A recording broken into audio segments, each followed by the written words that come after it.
বেনামাজি যে আল্লাহকে দেখতে পাবে না হাসর মাঠে, এই মসজিদে বয়ান করা হয়েছিল। হাসরের মাঠে যে বেনামাজি আল্লাহকে দেখতে পারবে না, যারা শুধু বেনামাজি নয়, যারা নামাজ পড়েছে লোক দেখানো, যারা নামাজ পড়েছে কোনো কিছুর স্বার্থে, তারা পর্যন্ত সেদিন আল্লাহকে সেজদা করতে পারবে না, তারাও পারবে না। জাআলাল্লাহু যাহরাহু তাবাকাতান ওয়াহিদা, তাদের পিঠকে আল্লাহ একটা কাঠের মতো করে দিবে। ইদা আরাদা আই ইয়াসজুদা খাররা আলা কাফা, যখনই সে সেজদা করতে চাইবে উপর হয়ে পড়ে যাবে।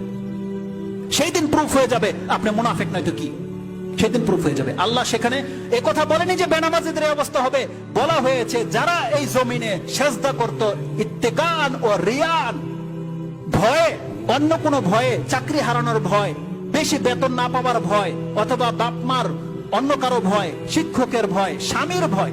অনেকে আছে স্ত্রী স্বামীর ভয়ে নামাজ পড়ে না, কারণ যদি বলে যদি নামাজ না পড়ে তোর সাথে সম্পর্ক নাই, এই ভয়ে নামাজ পড়ে। এদের নামাজ কবুল হবে না। নামাজ পড়তে হবে নাজাতের জন্য, ইবাদতের জন্য। যদি এমন পরিবারের পুরুষ আছে যাদের ওয়াইফ বলে দিয়েছে যে নামাজ না পড়লে আমার সাথে সম্পর্ক নাই, এই জন্য পুরুষ নামাজ পড়ে, তাদেরকে ধাক্কে উঠিয়ে দিতে হয়। এর খবর তো আমাদের কাছে আসে। আপনি জানেন মহিলাদের সম্পর্কে আমি কেন বক্তব্য করি না?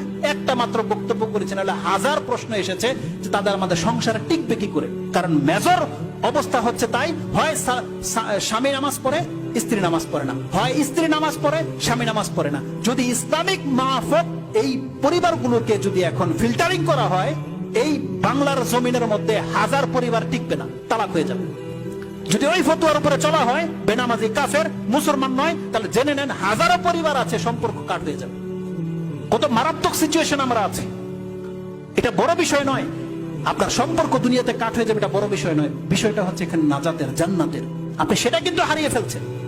অথচ আপনি 5টা মিনিট মাত্র আপনার সহ্য হয় না আল্লাহ সুবহানাহু ওয়া তাআলার সামনে। এটাকে আপনি প্রুফ করতে পারেন না যে আল্লাহ তোমার বান্দা, আর আপনার পাপ, আপনার সব আচরণ আপনার জায়গায় থাকুক, আপনার স্ট্যাটাস, আপনার মর্যাদা সব থাকুক, 5টা মিনিট গাড়িটা থামিয়ে দিয়ে আপনি নামাজ পড়তে পারেন না। আপনারা তো এমনও জানেন কোন ব্যক্তিরা আছে যারা গাড়ি থামিয়ে দিয়ে রাস্তার মধ্যে যায় নামাজ বিছিয়ে নামাজ পড়ে, জানেন মানুষ তাদেরকে কত সম্মান করে। আপনার কাছে তার কদর রয়েছে যে আলহামদুলিল্লাহ এত টাকার মালিক হয়েও সে নামাজ পড়ে, আপনি তো প্রশংসা করেন তার, তাহলে আপনার মধ্যে সে চরিত্র কেন আসে না? কেন আপনি নামাজ হতে চাচ্ছেন না? অতএব আল্লাহ সুবহানাহু ওয়া তাআলা যেন মুসলিমদেরকে এই কথাগুলো মেনে এবং সে অনুযায়ী আমল করার তৌফিক দান করে।